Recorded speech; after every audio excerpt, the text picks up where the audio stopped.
हरे कृष्ण कृष्ण कृष्ण हरे हरे, हरे राम राम राम हरे हरे।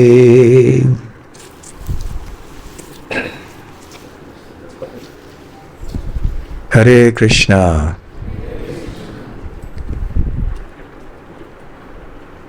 आप सबके बीच में यहाँ आने का अवसर मिला, ये मेरे लिए बहुत प्रसन्नता की बात है। डॉक्टर बेहरा हमको कब से बुला रहे हैं, परंतु हम आ नहीं पाए।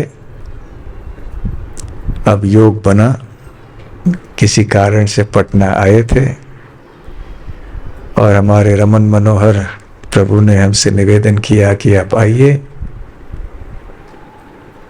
15 साल पहले आए थे आईआईटी में, उस समय ये कैंपस नहीं था, कहीं और थी जगह। तो खैर अभी काफ़ी कुछ बदल गया है, इतना बड़ा कैंपस है आप सबका। आप में से कितने स्टूडेंट्स हैं यहाँ पे आईआईटी में? अच्छा, 1 2 3 4 कई हैं, बहुत अच्छा। तो आप सब यहाँ पे बहुत भाग्यशाली हैं कि इस तरह के सत्संग के कार्यक्रम यहाँ होते रहते हैं। अनेक जन्मों के भक्ति करने के बाद ये अवसर प्राप्त होता है। भगवान कृष्ण भगवत गीता में बताते हैं कि अनेक जन्मों के भक्ति के अनुशीलन करने से ही कोई व्यक्ति भक्ति में इस जन्म में आ सकता है, अन्यथा ये संभव नहीं है। पूर्वाभ्यासेन तेनैव ह्रियते ह्यवशोऽपि सः। पूर्व अभ्यासेन, पूर्व जन्मों में हमने कोई अभ्यास किया होगा या प्रैक्टिस अनुशीलन किया होगा भक्ति का, और उसके कारण ऐसे अनेक जन्मों तक ऐसे जब भक्ति की पूंजी बढ़ती गई है, आज हम यहाँ पे इस सत्संग में बैठे हैं। हम सब जानते हैं कि हर चीज़ की पृष्ठभूमि बैकग्राउंड होती है, हर चीज़ के पीछे एक इतिहास होता है। कोई भी चीज़ बिना कारण से नहीं होता। कॉज एंड इफेक्ट, कारण और परिणाम।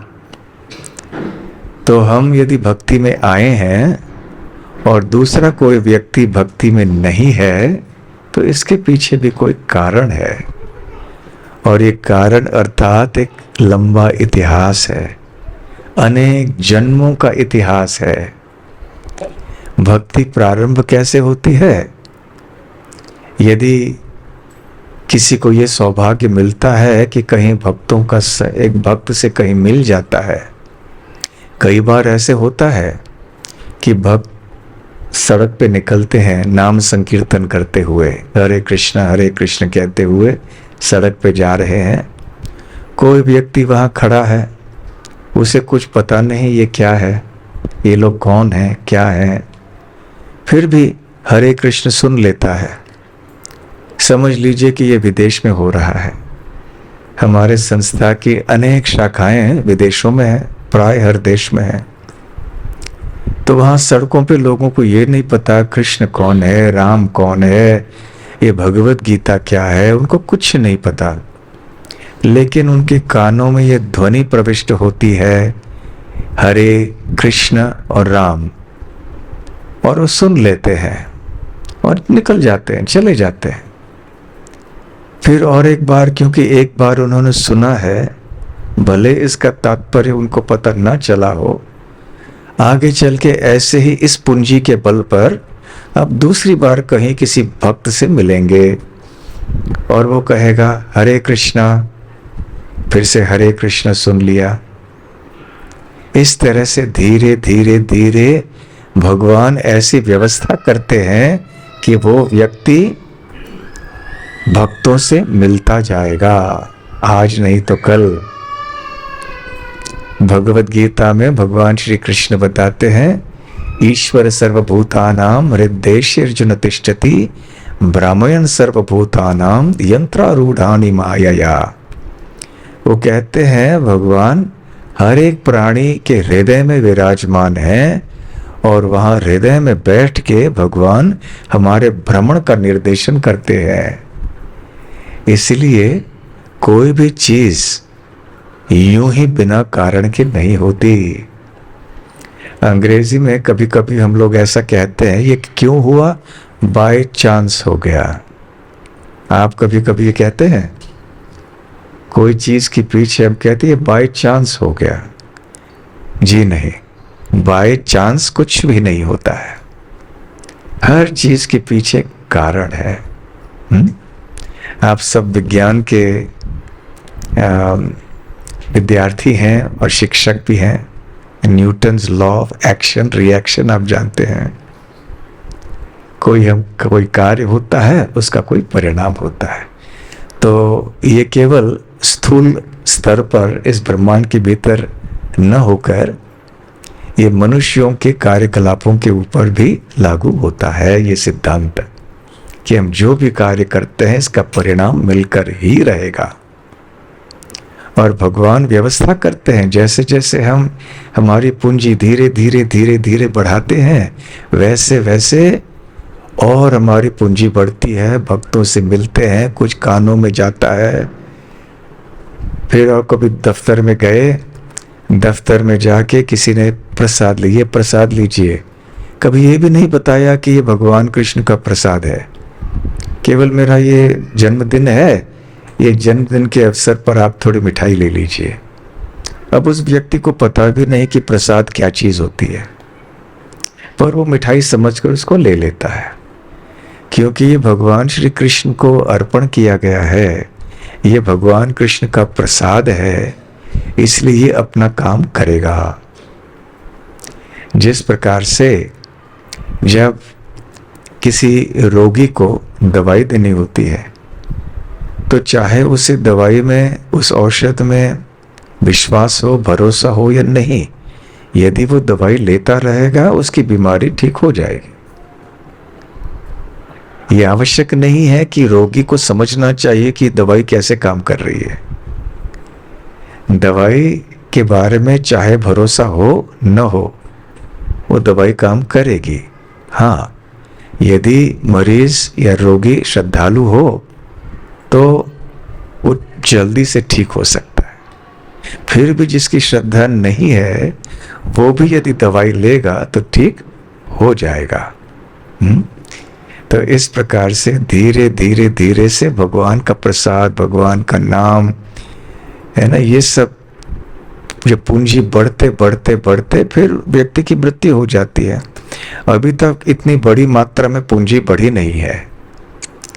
जैसे एक छोटा बच्चा होता है, बचपन में हम लोग किया करते थे, आप लोग करते थे कि नहीं पता नहीं, एक छोटा सा पिगी बैंक होता था, बच्चों को सिक्के डालते थे उसमें। सिक्के डाल कर फिर कभी एक साल के बाद कुछ हो जाता था, फिर बच्चा कुछ खरीदता था, इतना खाली करके देखो। लेकिन जब तक वो पूंजी पर्याप्त मात्रा में बढ़ती नहीं थी, वो केवल बढ़ता रहता, कुछ काम कर नहीं होता। उसी प्रकार से ये भक्ति की पूंजी बढ़ती है और फिर जब पूंजी पर्याप्त मात्रा में बड़ी हो जाती है, तब फिर आप यहाँ IIT में आके सत्संग में आने लगते हैं। और भगवान क्या कहते हैं, पूर्व अभ्यासेन तेन एव ही अवशः ही सह। विवश होकर व्यक्ति भक्ति में आ जाता है, जैसे कि कोई चीज उसे खींच रही है, उसे भी पता नहीं वो क्यों आकर्षित हो रहा है। देखिए, दो व्यक्तियों के स्वभाव में कितना अंतर होता है। कभी कभी दो बच्चों के स्वभाव में भी आप देख सकते हैं। स्वाभाविक रूप से एक बच्चे का आकर्षण एक और होता है किसी चीज में, दूसरे बच्चे का आकर्षण कहीं दूसरी जगह होता है।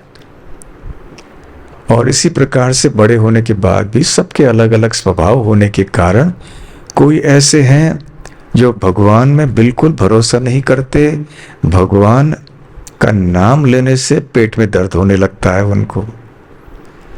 बहुत जिद करते हैं कि भगवान में नहीं मानेंगे। कई ऐसे लोग होते हैं जो कि स्वाभाविक रूप से अच्छा सत्संग हो रहा है, चलिए हम भी चलते हैं। तो ये आकर्षण क्यों है? और आगे चलते चलते चलते ये आकर्षण ऐसे हो जाता है कि व्यक्ति विवश होकर मानो कि कोई ऐसे अदृश्य शक्ति है जो उसे खींच रही है, वो भक्तों के संग में जाना चाहता है। और जब वो इतना बढ़ जाता है, इतनी पूंजी बढ़ जाती है कि व्यक्ति कभी कभी विरक्त जीवन भी स्वीकार कर लेता है, सब कुछ छोड़ के चले जाता है।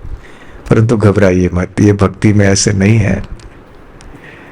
भक्ति पथ में ऐसे वैराग्य की कोई आवश्यकता नहीं है। ये ज्ञान मार्ग में, योग मार्ग में ये सब है। भक्ति मार्ग में जैसे ब्रह्मा जी भागवतम में बताते हैं, स्थाने स्थिता श्रुति कथाम तनुवान मनोभीर। अपने स्थान में रहिए। आप शिक्षक हैं, शिक्षक बन के रहिए। आप विद्यार्थी हैं, इसका मतलब नहीं कि हमेशा के लिए विद्यार्थी बन के ही रहें। आपको अच्छे नंबर लेके आपको भी आगे बढ़ना है, परंतु ज्ञान प्राप्त करते रह जाइए। तो इस प्रकार से आप जहाँ भी हैं, आप गृहिणी हैं, आप विद्यार्थी हैं, अपने अपने कार्य करते रहिए, लेकिन भगवान को जोड़िए। ठीक है? तो इस प्रकार से भक्ति की पूंजी बढ़ती है, और जब बढ़ती है तो भगवान फिर छोड़ते नहीं हैं। यदि हम भी भक्ति छोड़ना चाहें किसी कारण से, तो भगवान हमें छोड़ने भी नहीं देंगे। हम छोड़ेंगे भी या प्रयास भी करेंगे तो भगवान खींच के ले आएंगे। कभी कभी हम ये उपहास में कहते हैं, कभी कभी इतना उपहास भी नहीं होता है कि सर के पीछे ये शिखा होता है ना, जो चोटी कहते हैं, ये चोटी क्यों है? इसके पीछे कोई कारण है, परंतु एक हल्के भाव से एक कारण बताएं कि कोई व्यक्ति यदि भगवान के श्री चरण कमलों को छोड़ के जाना चाहता है, तो भगवान चोटी को पकड़े, कहाँ जा रहे हो, मुझे छोड़ के आ जाओ। क्योंकि हम लोग बाल तो मुंडवा लेते हैं ना, तो कुछ तो होना चाहिए खींचने के लिए, इसलिए चोटी पकड़े, भाई कहाँ जा रहे हो, भक्ति छोड़ के जा रहे हो, चलो आ जाओ, मेरे चरण कमलों में रहो। एक बार ऐसे हुआ, हमारे संस्था में एक विदेश में, अमेरिका में एक भक्त था।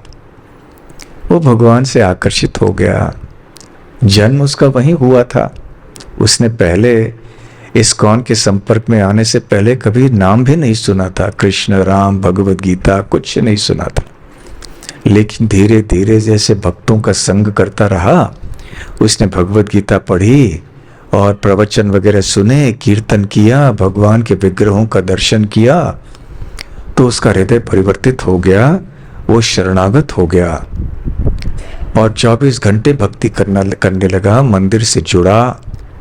परंतु कोई घटनाएं हो गई, किसी के साथ मतभेद हो गया, वो थोड़ा हताश हो गया। उसने सोचा कि मुझे भक्ति नहीं करनी है, मैंने गलती कर ली भक्ति करके, अब मैं भक्ति से दूर जाना चाहता हूं। तो मंदिर छोड़ के, मंदिर से अध्यक्ष से कहा, मैं मंदिर छोड़ के जा रहा हूं। भाई क्यों, क्या बात है? नहीं, ये भक्त ने ऐसे किया मेरे साथ। अरे ये सब हो जाता है, तुम रहो, भक्ति करते रहो। नहीं, मुझसे सहन नहीं होता है, मैं जा रहा हूं। तो अभी जबरदस्ती तो किसी से नहीं की जा सकती, भक्ति स्वेच्छा से की जाती है। तो वो युवक चला गया वहां से। जैसे गया, सोचा आज से मैं टीवी में, सिनेमा में सब कुछ देखूंगा, जो कि पहले वर्जित था मेरे लिए। भक्त लोग कहते थे ये नहीं करना, वो नहीं करना, मैं सारी चीजें करूंगा अभी। तो घर में गया अभी अपने, फिर वहाँ टीवी शुरू कर दिया और टीवी देख रहा था कि मैं कोई सिनेमा देखूंगा, कुछ करूंगा। और अचानक वहाँ उसने देखा कि एक सिनेमा था जिसमें वो लोग दिखा रहे हैं कि हरे कृष्ण के भक्त संकीर्तन करते हुए सड़क पे जा रहे हैं। तो गुस्से से टीवी बंद कर दिया। फिर सोचा मुझे शहर में ही नहीं रहना है, कहीं चले जाऊं। तो फिर वो हवाई अड्डे पे गया। तो हवाई अड्डे पे एक भक्त आया, कृपया भगवद गीता लीजिए। नहीं नहीं, मुझे कोई भगवद गीता नहीं चाहिए। तो फिर वो हवाई अड्डे में गया और वो हवाई चला गया। हवाई का नाम सुना है ना? एक द्वीप है जहाँ लोग भोग करने जाते हैं, बहुत सुंदर स्थान है। तो वहाँ पे कि वहाँ जाके मैं खूब भोग करने वाला हूँ। वहाँ समुद्र के तट पे बैठ के लोग भोग करते हैं, मैं भी वैसे करूँगा। तो वो गया वहाँ पर दृढ़ निश्चय लेके कि मैं भक्ति को भूलूंगा और मैं भोग करूँगा। वहाँ गया, सब अपनी चीज़ों को लेकर। वहाँ क्या देखता है कि समुद्र के तट पर बीच में भी नगर संकीर्तन करते हुए हरे कृष्ण के भक्त आ रहे हैं। उसने सोचा इस तरह से उसके जीवन में होता गया, और जहाँ भी वो जाए, जहाँ भी वो प्रयास करे, कोई न कोई भक्त आके उसे मिल ही जाते थे। तब उसने समझ लिया कि अभी ये होने वाला नहीं, वापस मंदिर चला गया भक्त। कहने का तात्पर्य ये है कि भगवान की भक्ति प्रारंभ करने से भगवान ख्याल रखते हैं। जैसे एक माता पिता अपने बच्चे का ख्याल रखते हैं। कभी कभी बच्चा जो है नाराज हो जाता है और घर छोड़ के चला जाता है। जब बड़ा हो जाता है, उसकी आयु बढ़ जाती है, तो माता पिता से अलग होके अलग कहीं जाना चाहता है, या माता पिता के ऊपर गुस्सा करके कहीं चले जाता है। वो भले भूलने का प्रयास करे, लेकिन माता पिता बच्चे को कभी नहीं भूलते और वो बच्चे को वापस लाने का प्रयास करते रहते हैं। तो उसी प्रकार से भगवान भी ऐसे व्यक्ति को वापस लाना चाहते हैं जो कि भटक गए हैं कहीं। इसलिए भगवान तो बहुत आतुर हैं कि सारे संसार के लोग, सारे संसार के प्राणी भक्ति में आ जाएं, परंतु भगवान जबरदस्ती नहीं करते हैं। वो व्यवस्था करते हैं, फिर हमारे ऊपर छोड़ देते हैं। भगवान कृष्ण ने अर्जुन को उपदेश दिया। कहाँ पे दिया? मंदिर में दिया? हिमालय में कहीं आश्रम में दिया? कहाँ दिया उपदेश? युद्ध भूमि पर दिया। अर्जुन युद्ध नहीं करना चाहते थे, परंतु कृष्ण ने भगवत गीता का उपदेश दिया और अंत में क्या कहा? यथेच्छसि तथा कुरु। हे अर्जुन, मैंने तुम्हें ये गीता का उपदेश सुना दिया, अब तुम देखो तुम्हें क्या करना है। यथा इच्छसि तथा कुरु, जैसे तुम्हारी इच्छा तुम करो। देखिए, आध्यात्मिक जीवन में, भक्ति के जीवन में जबरदस्ती की बात नहीं होती। अपनी इच्छा से सभी को भक्ति करनी है। यदि हम नहीं करना चाहें तो ठीक है, करना चाहें तो भगवान सहायता देते हैं, करते हैं। इस प्रकार से अनेक जन्मों की पूंजी भक्ति की, जिसको हम सुकृति कहते हैं, ये साधारण पुण्य नहीं है। भगवान कृष्ण से या भक्ति से जुड़े हुए पुण्य को सुकृति कहते हैं। सुकृति, अच्छे कार्य जो भगवान से जुड़े हैं। इसलिए ये भक्ति के छोटे छोटे जो कार्यों को हल्का मत लीजिए। आप एक बार भी जाके मंदिर में भगवान का दर्शन करेंगे, आपको इतना लाभ होगा, इसकी कोई कल्पना नहीं है। एक श्लोक भी आपने भगवत गीता का सुन लिया, इतना लाभ आपको होगा, आप कल्पना नहीं कर पाएंगे। एक बार चरणामृत का पान आपने कर लिया, इतना लाभ होगा, आप कल्पना नहीं कर पाएंगे। एक बार श्री कृष्ण का नाम लिया, श्री राम का नाम लिया, इतना लाभ होगा, कल्पना नहीं कर पाएंगे। परंतु इसका अर्थ ये नहीं है कि एक बार कह के हम संतुष्ट हो जाएं। कल ही मंदिर में जब प्रवचन दे रहे थे तो एक श्लोक हम बता रहे थे भज गोविंद नाम की रचना से। भगवत गीता किंचित धीता, गंगा जल लव कणिका पीता, सकृत अपि येन मुरारी समर्चा, त्रियते तस्य यमेन न चर्चा। तीन त्रियते तस्य, जो व्यक्ति इन तीन चीजों को करता है, कौन सी तीन चीजें? भगवत गीता किंचित दीता, भगवत गीता का पठन थोड़ा सा कोई व्यक्ति करता है, ऐसा नहीं कि पूरे भगवत गीता का पठन बैठ के रोज करता हो, एक बार भी किसी ने थोड़ा सा हल्का भी पढ़ लिया।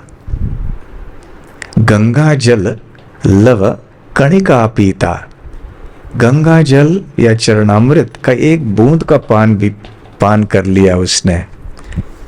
सकृत एवं मुरारी समर्चा, मुरारी अर्थात श्री कृष्ण, तो श्री कृष्ण का के अर्चा विग्रह, उनकी मूर्ति का दर्शन एक बार भी उसने किया या एक बार भी सेवा की, कुछ फूल अर्पण किया, आरती की, त्रियते तस्य, जो व्यक्ति इन तीनों चीजों को करता है या तीनों में से एक भी चीज को करता है, यमेन न चर्चा, यमदूत नहीं आएंगे मृत्यु के समय। मृत्यु के समय यमदूत आते हैं पापी लोगों के आत्मा को ले जाने के लिए, फिर वहाँ यमराज के पास जाना पड़ता है। फिर यमराज हिसाब किताब देखते हैं, कितने पाप किए हैं, कितने पुण्य किए हैं। अब हर चीज़ का परिणाम होता है, तो ठीक है आपने इतने सारे पाप किए, आपको नरक लोक जाना होगा, आपको अगले जन्म में पशु की योनि प्राप्त होगी। तो यमराज ऐसे सब निर्णय करते हैं और बहुत भयानक समय होता है, क्योंकि जो व्यक्ति मृत्यु की शैया पे लेटा हुआ होता है वो इन यमदूतों को देख सकता है, परंतु वो अपने विचारों को व्यक्त करने में सक्षम नहीं होता। वो कुछ बोलना चाहता है लेकिन बोल नहीं पाता है कि ये बहुत भयानक लोग मेरे सामने आ रहे हैं, ये कौन है, ये कौन है, उसे पता नहीं चलता। अब उसके शरीर में ताकत भी नहीं रहती, न उसके होश इतने ठिकाने होते हैं कि वो कुछ कह सके या कर सके। ऐसे भयभीत अवस्था में पापी लोग अपने प्राण को त्यागते हैं। तो ऐसे यमदूत आते हैं, खींच लेते हैं मृत्यु के समय आत्मा को शरीर से। तो इस तरह की चीजें नहीं होंगी उस व्यक्ति के पास एक साथ में जो कि भगवान की भक्ति थोड़ा भी कर चुका है। तो फिर जिसने बहुत तीव्रता से, दृढ़ता से भगवान की भक्ति जीवन भर की है, उसके बारे में तो क्या कहना, यमदूत उसके पास में भी नहीं जाएंगे।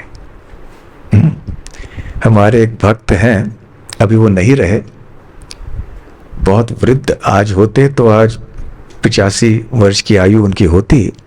ये 20 साल पहले की बात है। वो एक हॉस्पिटल में थे, काफ़ी बीमार हो गए थे। तो उस हॉस्पिटल के कमरे में 2 पलंग थे। तो वो एक पलंग पे थे और दूसरे पलंग पे दूसरे कोई मरीज थे वहाँ पे, और बीच में दोनों में पार्टीशन था, एक पर्दा था। तो ये भक्त ने बताया बाद में चल के, हमसे वो बात कर रहे थे कि उनका अनुभव क्या हुआ। उनकी तबीयत ठीक होती जा रही थी, ऐसे कोई खतरा नहीं था जीवन के लिए, परंतु अचानक उन्होंने दीवार के भीतर से आते हुए 2 बहुत ही भयानक व्यक्तियों को देखा जो आसमान से जा रहे थे, हवा के में जा रहे थे। ये तो बहुत घबरा गए कि मैं सपना देख रहा हूँ कि कोई भ्रम हो गया है, क्या हो गया, मेरी तबीयत तो ठीक है। फिर उन्होंने समझ लिया कि अरे वो तो भक्त थे, अरे ये तो यमदूत है। जैसे हमने भागवत में चित्र देखा था ऐसे ही ये चित्र है, ऐसे ही ये लोग हैं। तो घबरा के मेरे लिए आ रहे हैं क्या? लेकिन इनकी ओर देखा भी नहीं यमदूतों ने, वो सीधा गए और वहां पर गए उस पर्दे के उस पार कमरे में, और एक 5-6 सेकंड बाद वहाँ जो उस मरीज के पास मशीन थी वो पा पा पा पा पा पा आवाज करने लगी। सारे नर्स डॉक्टर भागते हुए आए और देखा कि उस व्यक्ति ने प्राण त्याग दिए। तो व्यक्ति समझा रहे थे कि कैसे यमदूत आए और उनको नहीं छुआ, वो सीधे वहां पर गए और वहां पे उस व्यक्ति को ले गए, उसका समय आ गया था।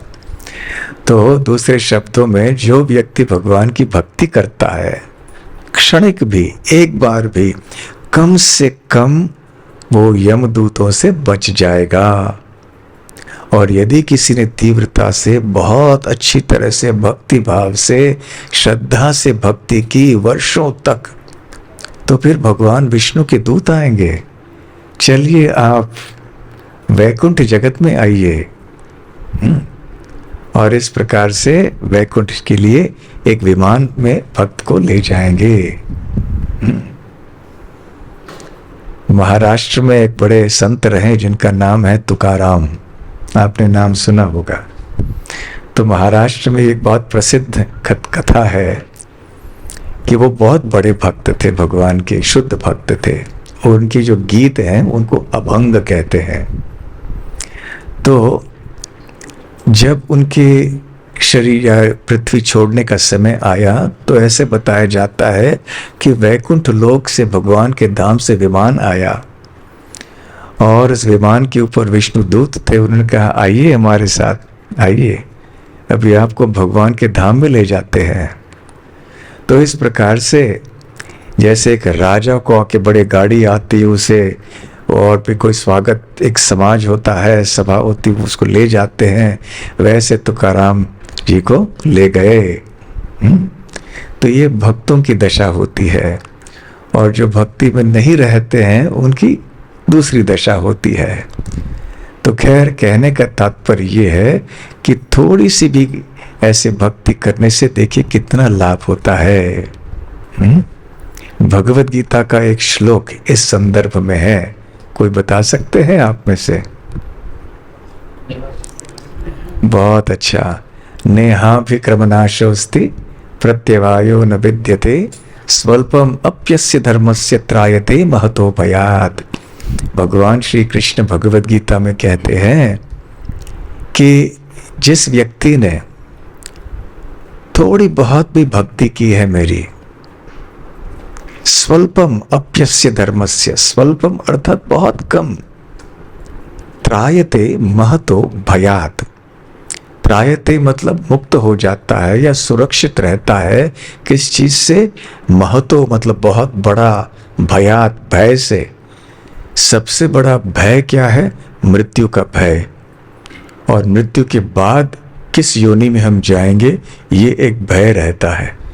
हमें क्या मनुष्य योनि प्राप्त होगी, पशु योनि प्राप्त होगी, हमारी गति क्या होगी? तो ये सबसे बड़े भय से हम मुक्त हो जाएंगे। तो जिस व्यक्ति ने थोड़ी बहुत भी भक्ति की होगी जीवन में, कम से कम उसे मनुष्य शरीर तो प्राप्त होगा, और फिर उस मनुष्य शरीर में वो आगे अपनी भक्ति को बढ़ाएगा। थोड़ी बहुत जो भी पूंजी उसने भक्ति में प्राप्त की थी पूर्व जन्म में, ठीक वहीं से वो शुरू करेगा।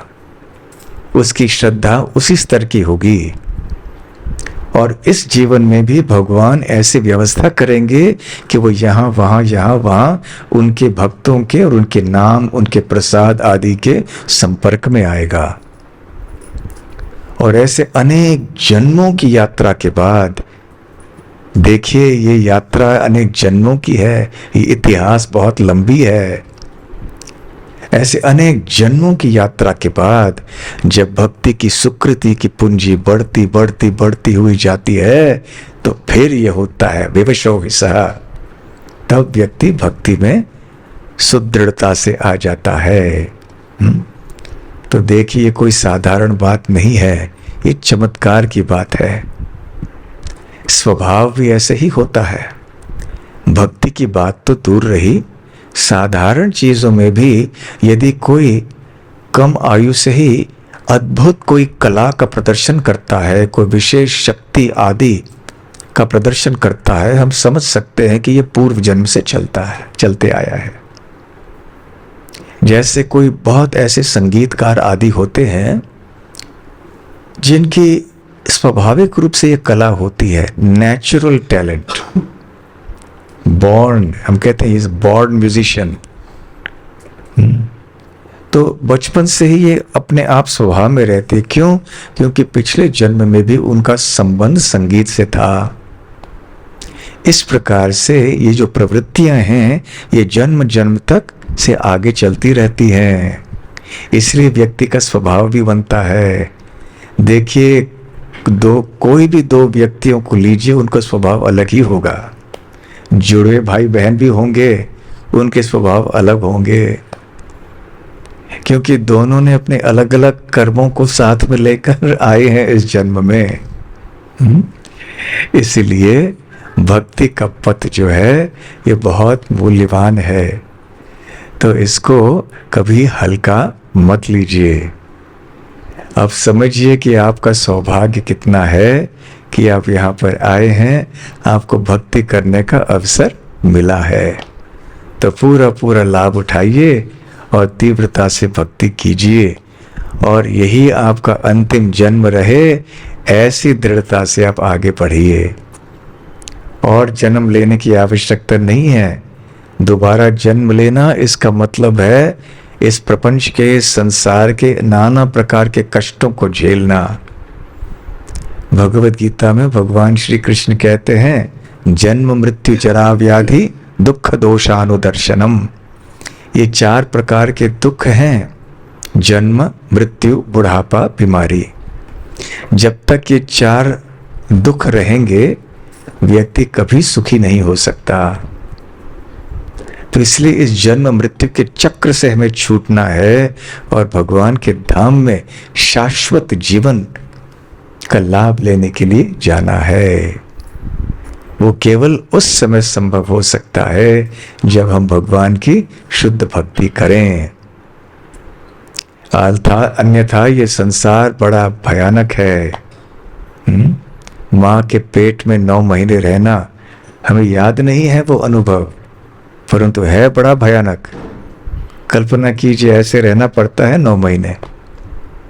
माँ के लिए भी कितना दर्द होता है जन्म के समय, इसलिए उसको लेबर प्लेजर कहते हैं। नहीं, जन्म के समय क्या कहते हैं?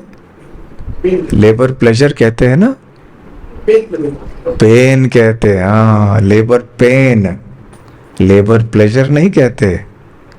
बच्चे के लिए भी कष्ट, माँ के लिए भी कष्ट, बीमारी का कष्ट तो हम सब जानते हैं, मृत्यु का कष्ट, बुढ़ापे का कष्ट। इसलिए एक भक्त ने प्रार्थना की है, पुनरपि जननम पुनरपि मरणम पुनरपि जननी जठरे शयनम यह संसारे बहु दुस्तारे कृपया पारे पाहि मुरारे।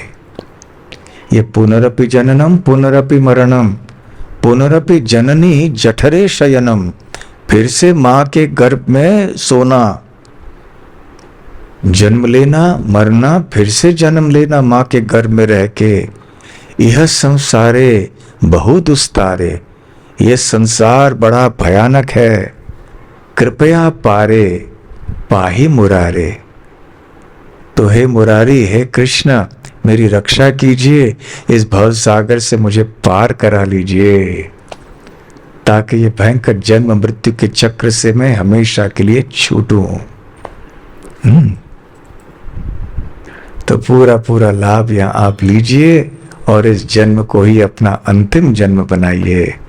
आप में से कितने भक्त चाहते हैं कि ये आपका अंतिम जन्म बने और बाद में आप भगवान के धाम में चले जाएं? कितने लोग ऐसे चाहते हैं? हाथ ऊपर कीजिए। सब लोग चाहते हैं, लेकिन उसके लिए परिश्रम करना होगा। आप में से जो विद्यार्थी हैं आपसे प्रश्न पूछते हैं, आप में से कितने विद्यार्थी चाहते हैं कि आप IIT पटना से पास होकर अच्छे नंबर से आगे निकल जाएंगे IIT में से? हाथ ऊपर कीजिए। जो भी आप विद्यार्थी हैं कि आपको अच्छे नंबर मिले, आप अच्छी तरह से पास होकर निकलें। लेकिन उसके लिए परिश्रम करना होगा ना, ऐसे बैठ के तो नहीं चलेगा। तो उसी प्रकार से यदि हम इस मृत्यु की परीक्षा में सफल होके बाहर जाना चाहते हैं, भौतिक जगत के भगवान के धाम में पहुंचना चाहते हैं, तो हमें भी अभ्यास करना होगा, प्रैक्टिस, परिश्रम करना होगा। भक्ति में हमारी साधना आदि करनी होगी। हरे कृष्ण महामंत्र का नित्य रूप से जप करना, कीर्तन करना, भगवत गीता, श्रीमद् भागवतम जैसे ग्रंथों को पढ़ना, भक्तों के संग में आके कथा सुनना, सेवा करना, भगवान के अर्चा विग्रह का दर्शन करना, केवल प्रसाद का ग्रहण करना और प्रसाद की सिवाय कुछ नहीं लेना। ऐसी एक जीवन शैली यदि हम बनाएंगे तो फिर हमारा जीवन सफल हो पाएगा। यहाँ पे हमारे रमन मनोहर प्रभु ने, डॉक्टर बेहरा ने कितना परिश्रम प्रारंभ से किया है। वो और अपने परिवार के सदस्य लगे हुए हैं, बस दिन रात मेहनत कर रहे हैं। और अभी इस्कॉन मंदिर में भी कितनी सेवा कर रहे हैं, प्रतिदिन कैसे समय निकालते हैं हमें पता नहीं, वहाँ की इतनी सेवा कर रहे हैं। तो आप सब भी इसी प्रकार से यहाँ सेवा में लग जाइए, साधना में लग जाइए और अपने जीवन को सुखी बनाइए। हरे कृष्ण कृष्ण कृष्ण हरे हरे, हरे राम राम राम हरे हरे। हरे कृष्णा।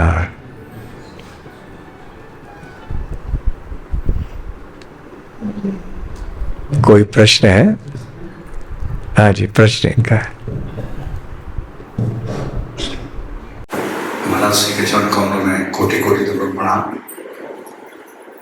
महाराज को पता नहीं होगा, लेकिन हम तो 25 साल से कृष्णा कौशल प्रैक्टिस कर रहे हैं। महाराज के बहुत हम लेक्चरों को वृंदावन में सुनते आए हैं।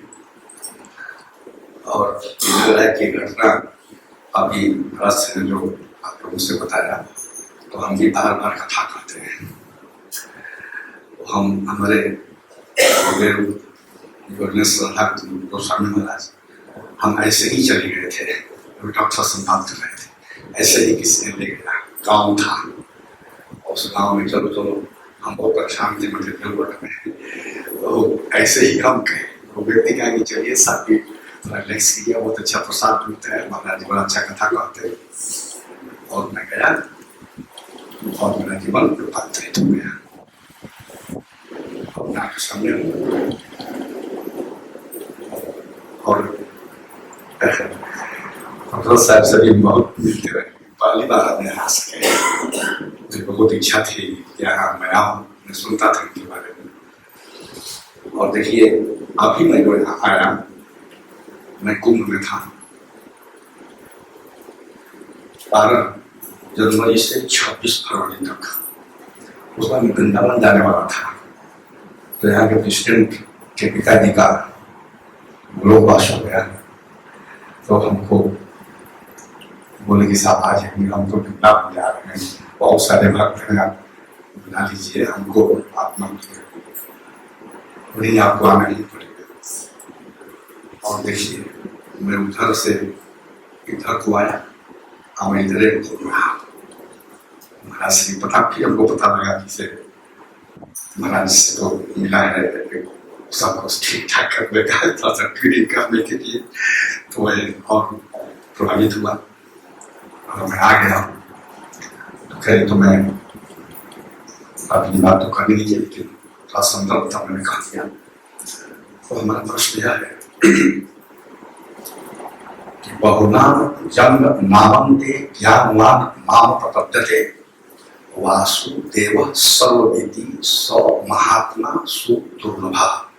तो इसमें थोड़ा सा हमको यह प्रकाश करते हैं कि इसे क्या यह अंतिम जन्म के लिए 100% भगवान कृष्ण में मति होगी तो ऐसा हो सकता है। थोड़ा सा प्रकाश चाहते हैं से। और एक इसी संदर्भ में चैतन्य महाप्रभु कह रहे हैं कि न धनम न जनम न सुंदरी कविता वा जगती सकामये मम जन्मनीश्वरे भवतात् भक्ति रहे तो की तो थोड़ा सा प्रकाश चाहते हैं। बहुनाम जन्मनामन्ते ज्ञानवान माम प्रपद्यते।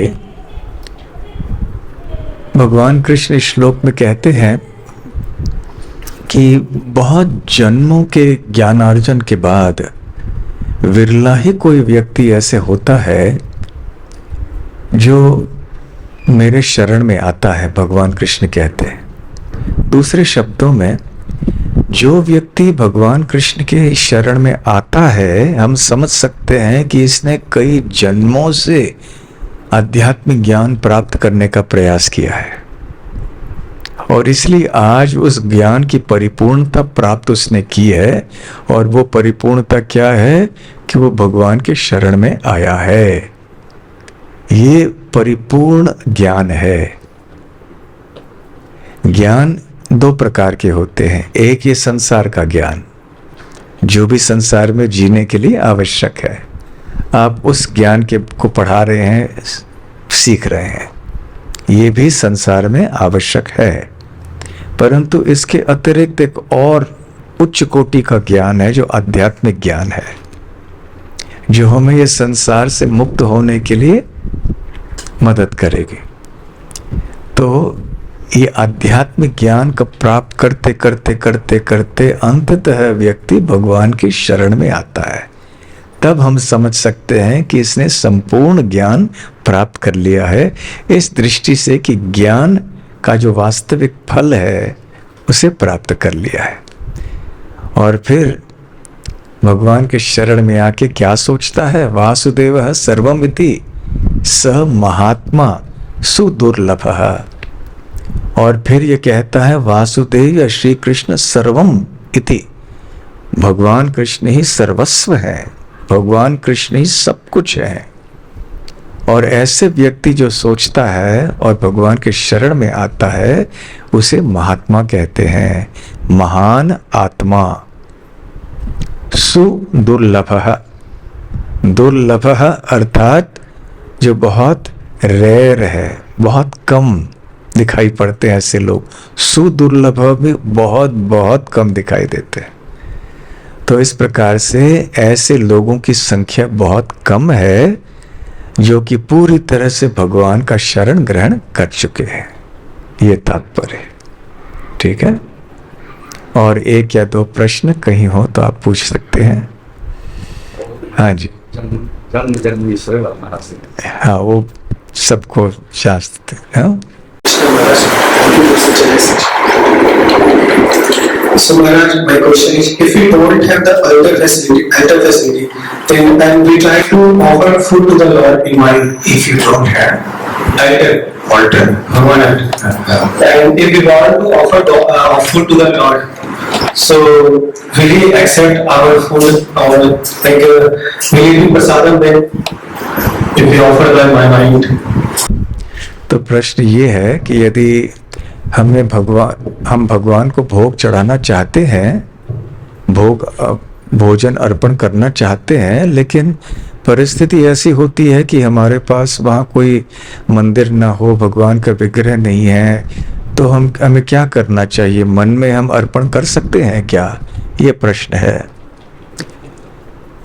सबसे पहली बात, यदि आप अपने घर में या मंदिर में या जहाँ भी अच्छी तरह से आप भोग चढ़ा सकते हैं तो सबसे अच्छा। यदि आपके पास किसी परिस्थिति में ये संभव नहीं है तो फिर आप क्या कर सकते हैं? अपने साथ में ही आप बना के प्रसाद ले जा सकते हैं घर में भोग चढ़ा के। ठीक है, ताकि रास्ते में आपको कोई समस्या ना हो। फिर भी यदि कोई ऐसी परिस्थिति हो कि आपको भोग अर्पण करना पड़े, तो आपके पास कोई प्रभुपाद जी का किताब तो होगा, कोई भगवान का चित्र होगा उसमें, तो उस किताब को सामने रख के भगवान को भोग चढ़ा के आप ले लो। और सोच लो कुछ भी उपलब्ध नहीं है आपके पास, तब ठीक है, मन में भगवान को भोग चढ़ा के कर लो। परंतु वो अंतिम चीज है। यदि पहली चीजें कोई संभव नहीं हो तो इससे अच्छा कि बिना भोग चढ़ाए हम किसी चीज को खाएं, मन में करके आप ले सकते हैं, बट एज लास्ट रिजॉर्ट। ठीक है।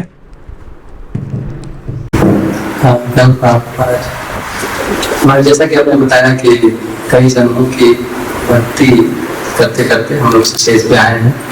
इसी तरह से महाराज जी हमारे पूर्व जन्मों को किए गए अपराध या बुरे कार्य की तो सामने आते हैं, तो कई लगता है कि वो बड़ा ही स्ट्रॉन्ग बाधा की तरह है भक्ति में मेरे। कभी लगता है कि मतलब कभी जान नहीं पाएगा, तो उसको कैसे?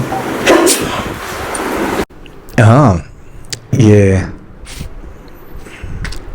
रास्ते में स्पीड ब्रेकर्स होते हैं ना, तो ये ऐसे हो जाते हैं। हमारे पूर्व जन्मों के जो कर्म हैं, बुरे कर्म जो हमें रोक नहीं सकते, लेकिन आप ध्यान से गाड़ी नहीं चलाओगे, स्पीड ब्रेकर नहीं देखा तो अचानक फड़ाक से आपकी गाड़ी ऊपर जाएगी, है ना। तो ये सारे चीज़ें हैं जो कि हमारे रास्ते में हमको हमारी गति को धीमी कर सकते हैं। परंतु यदि आप ऐसे गाड़ी में बैठे जिसके सस्पेंशन बहुत बढ़िया है और आप जानते हैं कि जिस रास्ते में स्पीड ब्रेकर नहीं है वहाँ से थोड़ा फटके से गए, तो आप आराम से रास्ते में सफ़र कर सकते हैं। दूसरे शब्दों में, जब हम भक्ति करते हैं और तीव्रता से यदि कर रहे हों हम, तो जितने भी पूर्व जन्म के हमारे प्रारब्ध कर्म हैं, अप्रारब्ध भी, वो सब नष्ट हो जाते हैं। कम से कम प्राय नष्ट हो जाते हैं, परंतु थोड़ा समय लगता है। जैसे जब हम पंखे का स्विच बंद कर लेते हैं, तो क्या पंखा तुरंत बंद हो जाता है? नहीं, क्योंकि पहले से घूम रहा है तो थोड़ी देर घूमता रहेगा, फिर धीरे धीरे धीरे से उसकी गति कम होती जाएगी, फिर रुकेगा। उसी प्रकार से एक बार हम भगवान की भक्ति में आए, यदि हमने फिर से वही कार्य नहीं किए जो पहले करते थे, तो ये फैन की गति कम होती जाएगी, थोड़े समय के लिए चलेगा। तो ये हमारे पूर्व जन्मों के प्रारब्ध वगैरह कर्म जो है हमारे साथ में रहेंगे थोड़ी देर के लिए, लेकिन धीरे धीरे घटते जाएंगे। जैसे जैसे हम भक्ति करेंगे वैसे वैसे सब ठीक हो जाएगा। ठीक है। और अंतिम प्रश्न किसी को है तो निसंकोच आप कर सकते हैं, नेगेटिव मार्किंग नहीं है कोई। जब हम लोग टीचिंग और भक्ति करते हैं कि हम लोग देखते हैं कि अंग्रेज वो जब करते हैं देखते कि जहाँ पर थे वही जगह नहीं है, तो हाउ टू इंस्पायर नहीं, हमें ऐसे लगता है परंतु ऐसे नहीं है। आप जब हवाई जहाज में जाते हैं ना, खिड़की के पास यदि बैठे हों, जब आप ज़मीन से ज़्यादा ऊंचाई पर नहीं हैं, तो आपको ये पता चलेगा कि हम कितनी तेज़ गति से जा रहे हैं। परंतु जब आप बहुत ऊंची अवस्था में होते हैं, बहुत ऊपर 10,000 फुट ऊपर होते हैं, 20,000 फुट, और आप नीचे ज़मीन को देख पा रहे हैं, यदि बादल वगैरह नहीं है, तो आपको ऐसे लगता है कि आप चींटी की गति से चल रहे हैं। ये आपने देखा है कभी? जितनी ऊपर आप जाते हैं वैसे आप जमीन को देखोगे, ऐसे लगता है कि बहुत धीमी गति से जा रहे हैं आप, परंतु आप जा रहे हैं 800 किलोमीटर प्रति घंटे की गति पे, परंतु आपको लगता है धीरे से हम जा रहे हैं। लगता है, परंतु गति वास्तव में तेजी है। उसी प्रकार से हम भक्ति कर रहे हैं, करते करते हमें पता नहीं चलता। भक्ति हम नाम जप, नाम कीर्तन, प्रसाद सेवन इत्यादि वो अपने काम कर रहे हैं हृदय में। हृदय से हमारे जितने अनर्थ हैं, जो बुरी चीजें हैं, वो तो नष्ट होते जा रहे हैं। एक धीरे धीरे क्रमशः सब होता रहेगा। श्रद्धा भक्तिर अनुक्रमिष्यति, क्रम से सब कुछ होता रहेगा, सब कुछ होता रहेगा। भक्ति ही परेशानुभवो विरक्तिर अन्यत्र चैषत्रिक एक कालः प्रपद्यमानस्य यथाश्नतः स्यो तुष्टि पुष्टि क्षुद अपायोनुघासम। श्रीमद् भागवतम का सुंदर श्लोक है जिसमें भक्ति करने की तुलना खाने की पद्धति से तुलना की गई है। जब हम मुंह में कुछ भोजन डालते हैं, एक के बाद एक घास, अनुघासम, एक के बाद एक, तो तीन चीजें होती हैं एक साथ, त्रिक एक काल, तीन चीजें एक साथ में होने लगती हैं। तुष्टि, हमें संतुष्टि होने लगती है, वाह कितना स्वादिष्ट है ये प्रसाद, भोजन हम ले रहे हैं। पुष्टि, शरीर में ताकत आने लगती है। क्षुद्ध अपायः, भूख मिटने लगती है। तीनों चीजें एक साथ में होने लगती हैं, धीरे धीरे से बढ़ती हैं। ठीक उसी प्रकार से जैसे हम भक्ति में लगे होते हैं, प्रपद्यमानस्य शरणागत होते हैं भगवान के, तो वैसे वैसे तीन चीजें एक साथ में होने लगती हैं। भक्ति, पर ईश अनुभव, मतलब भगवान का अनुभव जीवन में होने लगता है, साक्षात्कार होने लगता है।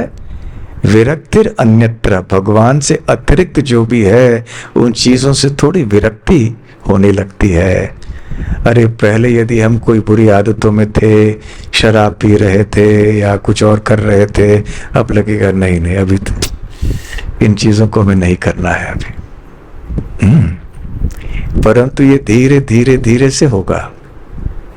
जैसे भोजन हम जब ग्रहण करते हैं तो ऐसे नहीं कि पहली बार मुंह में डाल दिए तो सब कुछ ठीक हो जाएगा, नहीं, 10-15 मिनट खाते रहेंगे तब ये सारी चीजें होंगी। तो उसी प्रकार से जीवन भर हम जब ये करते रहेंगे, धीरे धीरे धीरे धीरे से ये सारी चीजें अपने आप प्रकट होने लगेंगी। ठीक है, तो बहुत बहुत धन्यवाद। श्रील प्रभुपाद की जय। गौर प्रेमानंदे। हरि हरि बोल।